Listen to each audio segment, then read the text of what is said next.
everyone, Live It Like Lisa here, and in today's video I'll be showing you how I am setting up my table for Halloween using some of those decor pieces I've been making over the past few weeks. So what I'm going to do first is just start by giving the whole table a good wipe down, because people in this house are animals and there's just crumbs and stains and bits of food all over this table, even though it's not so noticeable in this video. So next we're going to put on this lace runner, which I picked up from Spotlight this year. It's got like a spider webbing type pattern over it, and I think it was about $10 maybe. So now I'm going to be using, these are the three, there's actually three of them, but I've only got two hands. I've already started using these, but these are the three bottles that I gave a makeover to in one of my latest videos, and I've stuck some candles in the top of those, and I'm putting all three of those spread out on the centerpiece. And now I'm going in with all those black apothecary bottles that I made this year as well. And I'm just going to space these out in amongst those other three bottles.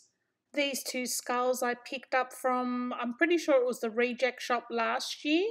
And I've only got two of those, so I'm just putting one on either side.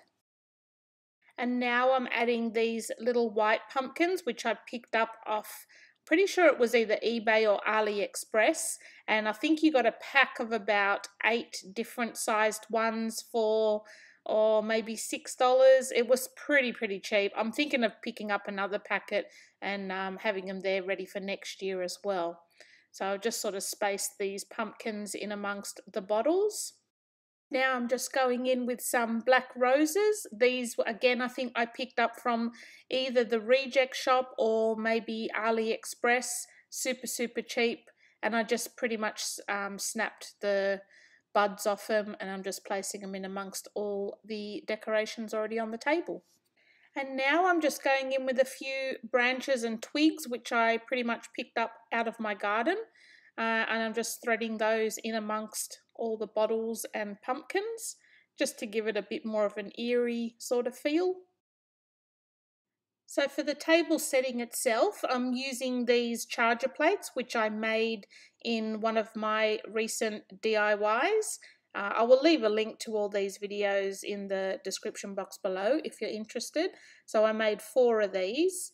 And I basically just covered some old Christmas charger plates with some buffalo print material. Super easy. These plates I actually picked up from Kmart last year, and I think they've actually got them back again this year.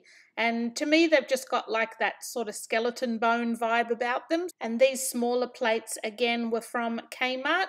They're just like an uneven stone sort of finish to them.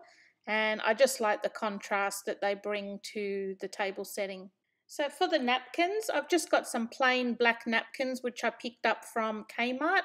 I think you get like a 2-pack for a couple of dollars, not very much. So I'm just folding them all up. And what I'm using as a napkin ring is just a set of plastic vampire teeth. These I think I picked up from AliExpress. I think I got about a pack of 4 or 6. I'm not sure if it was, for about $2. And I'm just sitting the teeth over the napkins to make like a little napkin ring. So for the glasses, I'm just using these rose gold wine glasses that I picked up from Kmart for Christmas. I think it was last year or the year before. And even though they're like a rose gold Christmas type of glass, I think they just go nicely with this table setting. So I'm just using these as our wine glasses. And then just as an additional spooky glass to add to the table, I have these plastic skull cups that I picked up from the Reject Shop years and years ago. And I'm just adding those to the table as well. Well, there you go, guys. There's our Halloween table setting for 2019. I tried to get away from the spooky decor, but I'm just drawn to it. I just really like it. I was gonna just stick with farmhouse, but I thought, well, with my buffalo check charger plates and the rest of the spooky decor, I kind of, killed 2 birds with the 1 stone. So yeah, I hope you enjoyed this video, guys, and I hope you enjoyed all my other Halloween DIY decor videos that I've been releasing over the last few weeks. This will be my second last video for Halloween. I've got one more coming up, which will be a Halloween house tour, and I'll be taking you through and showing you how I've decorated the rest of the house for Halloween. So stay tuned for that one. That will be coming up in the next few days. And yeah, I hope you guys have a really great Halloween if you celebrate it, and I will see you guys in my next video. Thanks for watching.